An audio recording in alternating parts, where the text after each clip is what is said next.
Pernahkah kamu duduk sendirian dan bertanya, sebenarnya aku ini siapa? Apa makna hidupku?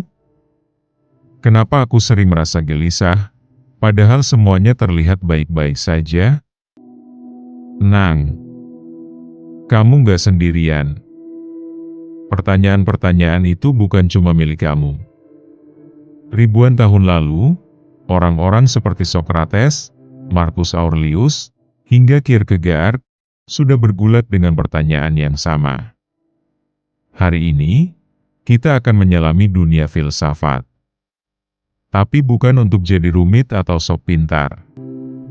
Melainkan, untuk belajar bagaimana berpikir lebih jernih, hidup lebih bijak, dan tumbuh sebagai manusia yang utuh.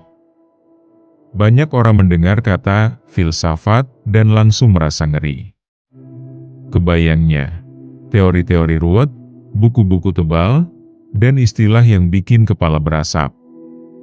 Padahal, secara sederhana, filsafat adalah cinta pada kebijaksanaan.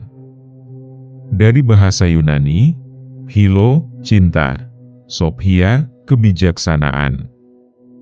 Filsafat bukan cuma soal berpikir abstrak, tapi soal hidup dengan sadar.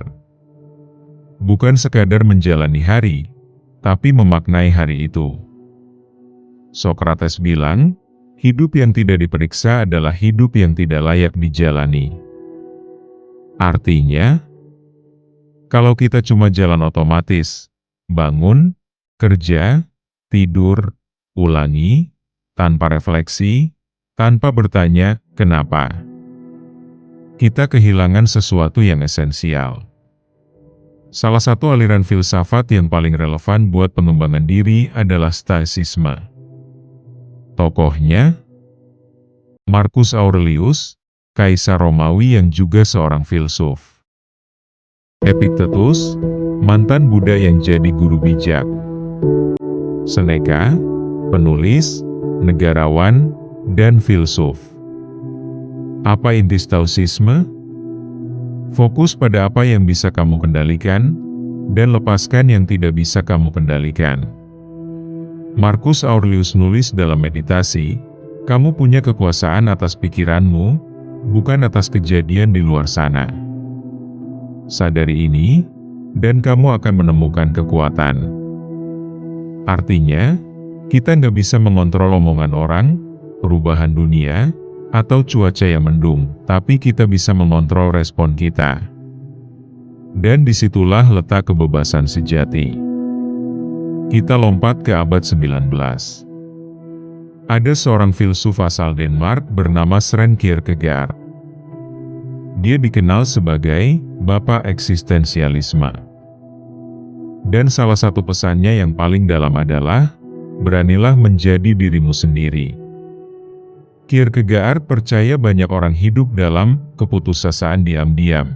Kenapa?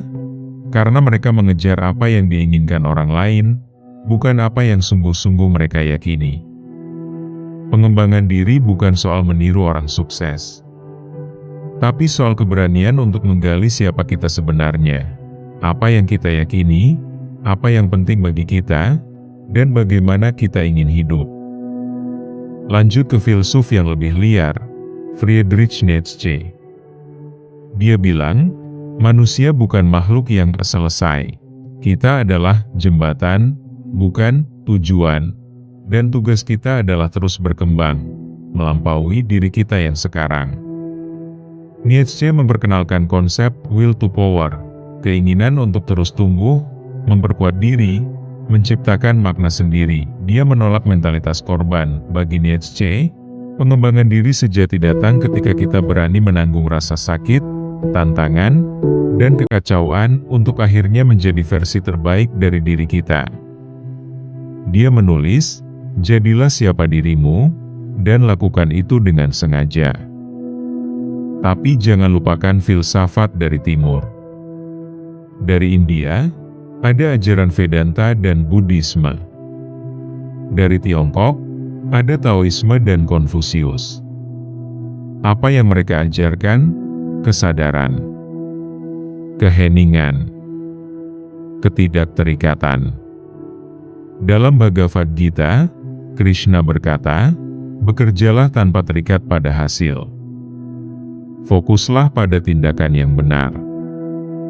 Dalam Tao Te Ching, Lao Tzu menulis, dia yang tahu orang lain itu pintar. Tapi dia yang tahu dirinya sendiri, itu bijak. Filsafat Timur mengajak kita untuk berhenti sejenak. Mendengarkan napas, merasakan kehadiran, dan melepaskan ego yang terlalu sibuk mengejar validasi dunia. Jadi, apa yang bisa kita pelajari dari semua ini? Pertama, dari Stoa, kendalikan yang bisa kamu kendalikan.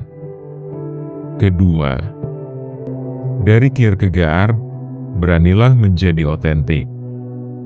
Ketiga, dari Nietzsche, tumbuhlah walau sakit. Dan yang keempat, dari filsafat Timur, sadarlah dan hiduplah sekarang. Filsafat bukan sekadar pelajaran kuno. Ia adalah kompas untuk membantu kita menavigasi dunia yang semakin bising dan kembali ke pusat, ke diri kita yang sejati.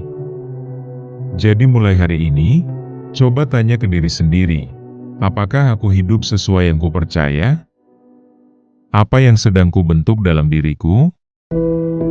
Dan apa yang membuat hidupku berarti?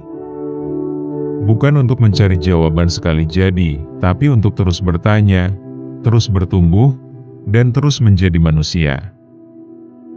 Kalau kamu suka topik seperti ini, jangan lupa like, subscribe, dan tulis di komentar filsuf mana yang paling menginspirasi kamu, dan kenapa.